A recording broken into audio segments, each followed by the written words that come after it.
Salut tout le monde, c'est Simon, je vous retrouve pour une nouvelle vidéo. Moi, c'est une vidéo un peu exceptionnelle, ce coup-ci, c'est juste je me suis fait un petit kiff. Pourquoi? Parce que hier, j'ai regardé toutes les équipes, qualifiées pour, les huitièmes de LDC et je me suis dit: C'est quoi l'équipe que je mettrais quoi moi comme équipe, en fait, personnellement, pour la gagner cette LDC?» Donc j'ai essayé de faire un mix de toutes les équipes pour, faire selon moi la meilleure équipe pour gagner la Champions League cette saison. Donc voilà, ça va ressembler à ça à peu près.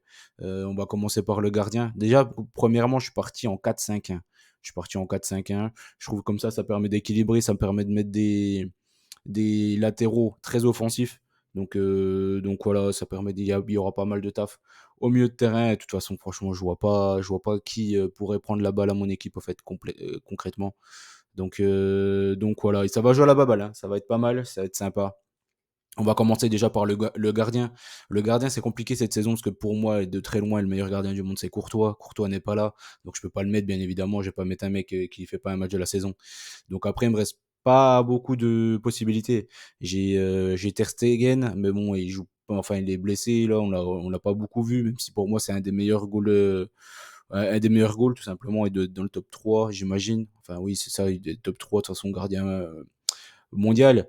Et après, il y a quoi? Il y a Neuer. Neuer, pour moi, il fait son âge, c'est plus trop ça. Il y a Donnarumma, mais Donnarumma, il fait des boulettes de temps en temps, donc tu peux pas trop compter sur lui. Donc moi, il y en a un qui s'est détaché de tout ça. Je suis parti sur lui. Il y a un mec qui fait quasiment jamais de bourde et qui répond quasiment tout le temps présent. C'est Yann Oblak. Donc je suis parti sur Yann Oblak, le gardien de l'Atlético. Je pense qu'avec lui, il peut pas arriver grand chose, hein. C'est pas lui qui va te faire des boulettes. Donc c'est pas mal. Je pense que c'est un gardien. On peut avoir confiance en lui. Donc je pars sur ça. On peut partir à la guerre avec Oblak de toute façon.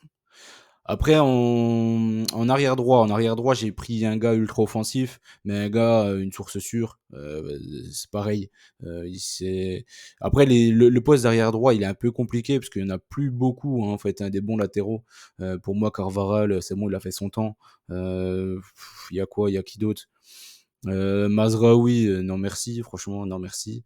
Il y a quoi d'autre? Au Barça, c'est quoi? C'est Araujo. Araujo de temps en temps qui joue à droite. Mais non, pour moi, il n'y a rien qui se dégage ici. Je suis obligé de prendre l'inévitable et de très loin. C'est le meilleur arrière droit du monde. Déjà, ça fait quelques années. Il y a Trippier aussi, moi, qui me plaît bien, mais bon, c'est juste pour les coups de pied arrêtés essentiellement. Après, dans le placement défensif et tout, il est pas terrible. Mais là, je suis obligé de prendre Kyle Walker, hein. Je pense que ça fait aucun doute. Je pense qu'il est dans toutes les équipes, au fait, que vous faites pour la LDC et tout. Clairement, l'arrière droit, il est facile à trouver, c'est Kyle Walker. Si vous jouez à 5, ça doit être Dumfries, j'imagine. Ou même Walker dans une défense à 5, c'est possible aussi, hein. Après, en défense centrale, pareil, j'ai pris son partenaire d'équipe. À droite, je suis obligé. Voilà, ils ont gagné la LDC l'an passé. C'est un des meilleurs défenseurs au monde. Pour moi, le meilleur défenseur au monde, c'est Militao. Mais Militao, voilà, il n'a pas joué de la saison, c'est pareil. Il est blessé. Donc, je peux pas le prendre. Clairement, je suis obligé de partir sur Ruben Dias, c'est pareil, ça semble être une évidence. C'est une évidence aussi à ce poste-là, il y a personne qui lui arrive à la cheville, c'est pas Mécano qui va lui prendre sa place. Donc là, non, je suis obligé de prendre Ruben Dias. À côté de lui, j'ai voulu prendre un peu une surprise, en fait. C'est une équipe qui est habituée à jouer une défense à 5, mais franchement, il est solide. Il court plutôt vite. Il fait rarement des grosses erreurs. Il est bon de la tête. Je suis parti sur lui, tout simplement parce que ça m'embêtait de mettre aucun joueur de l'Inter dans mon équipe type. Donc je suis parti sur lui. Je vais faire confiance à Bastoni ici. Je l'ai pris, ça sera mon arrière central à gauche. Je pense qu'il peut faire le taf et de toute façon, comme je l'ai dit, mon équipe, je suis parti sur une équipe qui aurait beaucoup, beaucoup la balle. Donc j'ai besoin de mecs un peu rapides quand même à l'arrière, avec une science du jeu et tout, une science de placement. Donc je pense que Ruben Dias et Bastoni, ça fera largement l'affaire. À gauche, je suis parti sur un mec ultra offensif, parce que voilà, c'est pareil, c'est un poste, il y en a pas énormément, hein, il y en a de moins en moins de toute façon des latéraux. Donc j'hésitais entre deux, en fait, pour être deux ou trois. Non, j'hésitais entre trois pour être honnête. J'hésitais avec Cancelo, Joao Cancelo. Mais pour moi, il est vraiment zéro en défense, c'est pas possible au haut niveau. Donc hop, je l'ai enlevé. Après, le deuxième que j'ai hésité, c'était Lino, mais il joue plus avec une défense à 5, donc je peux pas le prendre. Mais bon, franchement, il fait un début de saison stratosphérique, hein, je veux dire, monstrueux, hein, Lino. Donc j'ai pris le troisième. Pour moi, je suis parti du côté du Bayern, un mec en qui on peut avoir confiance, un des meilleurs joueurs sur la planète. Le gars, il porte son équipe nationale, je suis parti bien évidemment sur Alphonso Davies ici. À gauche, Alphonso Davies, je pense qu'on peut partir aussi en guerre avec cette défense-là. Ça me paraît pas mal. Franchement, ça me paraît pas mal. Après, au milieu de terrain, on va attaquer ça. Déjà, c'est le premier que j'ai mis sur ma feuille de match. Pour moi, c'est le meilleur joueur du monde et je fais que de le répéter. C'est un mec qui ne gagnera jamais le ballon d'or à cause de son poste. Mais c'est clairement le meilleur joueur du monde à l'heure actuelle. Et c'est le seul que si vous le prenez, en fait, si vous voulez, euh, en fait, c'est intemporel. Vous le prenez enfin, il y a 20 ans, il y a 30 ans, par rapport à son physique, par rapport à sa science du jeu, du placement, etc. Il serait titulaire dans toutes les équipes. Et c'est le seul que vous regardez maintenant parce que le football, mine de rien, il a régressé. Il y a moins en moins de bons joueurs, c'est plus en plus du physique, etc. Mais il y a un mec, tu es obligé de le mettre dans toutes les équipes, clairement. Il y serait titulaire partout, même les meilleures équipes des grandes époques. C'est Rodri. C'est Rodri, bien évidemment, c'est le meilleur joueur du monde. Donc du coup, je suis parti avec deux joueurs un peu en mieux def. Bon, l'autre, c'est pas du tout un mieux def à qui je l'ai mis à côté. Je l'ai associé à un mec, c'est pas du tout un milieu def, c'est plus un milieu central, voire même milieu off. Il joue un peu plus milieu off du côté du Real cette saison, donc là, vous savez bien sûr de qui je parle. Pour moi, un mec qui aura des ballons d'or, c'est clair et net. Il y va tout droit, de toute façon. Il a la bonne nationalité pour gagner des ballons d'or. Et il joue dans le plus grand club du monde. Donc, bien évidemment, j'ai nommé Jude Bellingham. Je le mets à côté. Donc là, vous voyez, c'est comme une équipe assez offensive, parce que Bellingham, le mettre à côté de Rodri, c'est très offensif. Donc, du coup, j'étais obligé de compenser. J'ai compensé à droite, l'attaquant à droite. Ce que j'ai pris, c'est que j'ai pris un mec qui du coup forcément qui intègre pas mal le milieu de terrain parce que voilà, il faut bien compenser le fait que Bellingham se projette beaucoup. Donc là, j'ai pris Bernardo Silva. Je pense que c'est une base solide aussi, niveau QI foot super élevé, science du placement, tout. Là, il y a aucun souci à se faire. Je peux pas prendre Rodrigo forcément parce que j'ai déjà pris Bellingham. Donc après, c'est une équipe qui serait un peu trop coupée en deux. Là, je prends Bernardo Silva. Du coup, ça intègre le milieu de terrain et c'est propre. C'est propre. Tu risques rien avec cette équipe-là, je pense. À gauche, par contre, du coup, j'ai pris un peu plus de risques. Même si mon côté gauche, il sera ultra offensif, parce qu'Alphonso Davies est le deuxième que j'ai pris, plus Bellingham qui se projette, mais bon, bref, il y aura Bernardo Silva qui jouerait plus milieu def, milieu central qu'autre chose au final. C'est bien pour ça que je l'ai pris. À gauche, j'ai pris, je suis obligé, bien évidemment, j'ai pris Vinicius.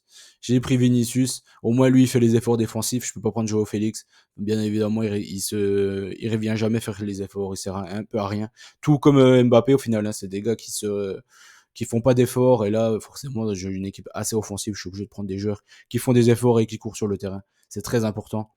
Donc voilà. Après, j'ai pris quoi? J'ai pris en neuf. En neuf, j'avais quand même quelques doutes, parce qu'en fait, il y a Erling Haaland, il y a, il y a Lewandowski, mais pour moi, Lewandowski, maintenant, il est sur la fin. Voilà. Donc, pour moi, le 9 ultime, ce serait un gars comme Benzema, en fait, un gars qui fait tout. Et pour moi, le gars qui se rapproche le plus du style de Benzema et qui est actuellement le meilleur attaquant du monde, et de très loin, selon moi, c'est Harry Kane. Harry Kane, je suis obligé. Le mec, pareil, que ça soit de la science de la passe ou devant le but, c'est un tueur. Franchement, rien à lui reprocher. Donc, t'es obligé de le prendre aussi dans ton équipe. Pour moi, c'est bien meilleur qu'Haaland. Haaland, c'est avant tout un physique. Et Harry Kane, il a tout. Il a tout, c'est le joueur ultime. Donc voilà, je suis obligé de prendre lui. J'ai même pas eu trop de doutes au final. Donc voilà. Après, j'ai pris quoi? Pareil, comme j'ai une équipe quand même pas mal offensive, mine de rien. J'ai pris un milieu de terrain qui va au charbon, en qui on peut avoir confiance, en qui Didier Deschamps avait donné les clés du camion en 2018 et il en a fait quelque chose de magnifique. Un gars qui, sur les coups de pied arrêtés, apportera énormément avec sa qualité de passe, tout simplement. Un mec pareil qui joue une touche de balle, super important. Parce que là, j'ai que des joueurs qui ont eu une touche de balle, j'ai aucun joueur personnel dans mon équipe. Et c'est ce qui compte le plus pour moi de toute façon. Donc voilà. Là, j'ai pris qui et je lui ai donné carrément les clés du camion aussi. Je l'ai mis capitaine de mon équipe. Un mec, un guerrier, un milieu de terrain, un faux neuf qui bien évidemment, vous savez de qui je parle. J'ai mis Grisou, notre Grisou. Franchement, je pense que c'est un des gars les plus sous-cotés, mine de rien, sur la scène internationale. Par rapport à ce qu'il fait, par rapport à l'Atlético, par rapport à ce qu'il fait avec l'équipe de France. En 2018, tout le monde l'oublie, mais c'était de loin le meilleur joueur sur le terrain. Voilà, il était bien aidé après en défense, bien évidemment. Enfin, bien aidé par les milieux def, bien évidemment, que ce soit N'Golo et Pogba. Mais c'était clairement lui le meilleur joueur en 2018 et en 2016. à l'Euro, donc voilà, je suis obligé de le prendre. Là, je pense qu'avec ça, tu peux partir à la guerre tranquillement. Tu la gagnes, la LDC, je vois pas qui peut me taper mon équipe, au fait, tout simplement. Là, on a quoi? Avec ça, tu as 70% du temps le ballon. Et puis, tu as que des joueurs de ballon, tout simplement. Donc, c'est super important. Donc voilà, je vous ai partagé ma petite équipe pour gagner les LDC. Bon, comme vous pouvez voir, il n'y a pas de joueur d'Arsenal, parce que pour moi, avant tout, Arsenal, c'est un collectif. C'est pas vraiment fameux. Il n'y a pas de joueur du Barça. Pareil. Parce que Arsenal, j'aurais pu prendre qui? Saka, Odegaard. Pour moi, ils n'ont pas le niveau de ces joueurs-là. Clairement, donc je peux pas les prendre. Il y a qui le Barça, je peux prendre personne. Honnêtement, pour moi, Rojo, il est bien gentil. Il y aurait qui? Il y aurait Pedri. Pedri, pour moi, c'est moins fort que Bellingham ou que Rodri est de très très loin. Il n'y a même pas photo, en fait. Il y a qui? Il y a. T'as Gundogan. Gundogan, on a bien, voilà, il est sur la fin quand même, mine de rien. Même si je l'adore, moi, c'est un de mes joueurs préférés aussi, mais bon, pas possible. Ils ont kill comme troisième larron. De Jong, voilà, De Jong, peut-être. Mais je peux pas jouer. Avec le système que j'ai pris de mon équipe, pour moi, ils peuvent pas intégrer ce milieu de terrain. Bellingham, c'est l'avenir, clairement. Rodri, c'est le meilleur joueur actuel, clairement. Donc je peux pas les enlever, que ce soit l'un ou l'autre. C'est vraiment impossible. Ils sont obligés d'être posés là. Et après, devant, il faut jouer au foot quand même, mine de rien. Je vais pas mettre que des milieux de terrain. Donc là, je pense que c'est un peu. Enfin, c'est pas mal. Avec ça, je pense que je la soulève. Je la soulève, c'était le décès. Hein. Je vois pas trop qui peut me la choper. Voilà. Je vous souhaite une bonne fin de journée à tous. Et je vous souhaite bonne chance pour les bêtes. Et je vous souhaite bonne chance pour tout. Et n'hésitez pas à me dire à vous ce que vous aurez changé. Bon, ouais, j'imagine que Grisou, il va pas faire l'unanimité. Mais franchement, je trouve qu'il a sous-estimé, les gars. Faut arrêter un peu quand même. Grisou, c'est un monstre. Allez, ciao, ciao tout le monde. À plus.